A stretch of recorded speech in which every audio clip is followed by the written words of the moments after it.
রাজধানী আগরতলা রেল স্টেশনে বিশেষ অভিযান চালিয়ে বিপুল পরিমাণ মাদক উদ্ধার করেছে গভর্নমেন্ট রেলওয়ে পুলিশ। ১ নম্বর প্ল্যাটফর্ম এলাকায় এই তল্লাশি অভিযান চালিয়ে পুলিশ ইমান হোসেন নামে এক তরুণকে গ্রেফতার করেছে। আটককৃত যুবকের সাথে থাকা পিঠের ব্যাগটিতে তল্লাশি করতে উদ্ধার করা হয় 10.215 কেজি ওজনের গাঁজা। রেল পুলিশ সূত্রে জানা গেছে, জব্দ হওয়া এই নিষিদ্ধ মাদকের আনুমানিক বাজার মূল্য প্রায় ৩ লক্ষ টাকা।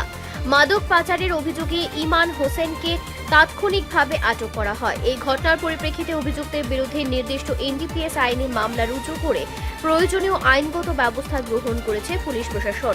একই সাথে এই বিপুল পরিমাণ গাঁজা কোথায় পাচারের উদ্দেশ্যে নিয়ে যাওয়া হচ্ছিল এবং এই চক্রের সাথে আর কারা জড়িত রয়েছে তা নিশ্চিত করতে জিআরপিএস তদন্ত শুরু করেছে। আজ 16/8/2026 ইংরেজি তারিখ সকালবেলা আমাদের আগরতলা জিআরপিএস থানার সাব ইন্সপেক্টর পঙ্কজ কুমার দাসের নেতৃত্বে একটি টিম আমাদের প্ল্যাটফর্মে চেকিং করছিল।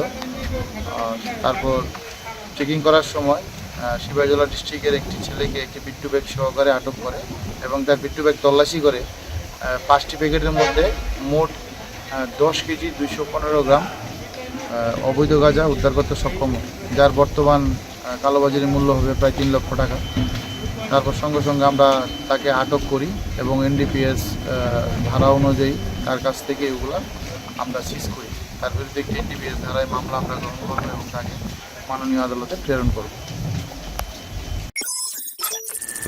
রিপোর্ট সংবাদ প্রতীক্ষা।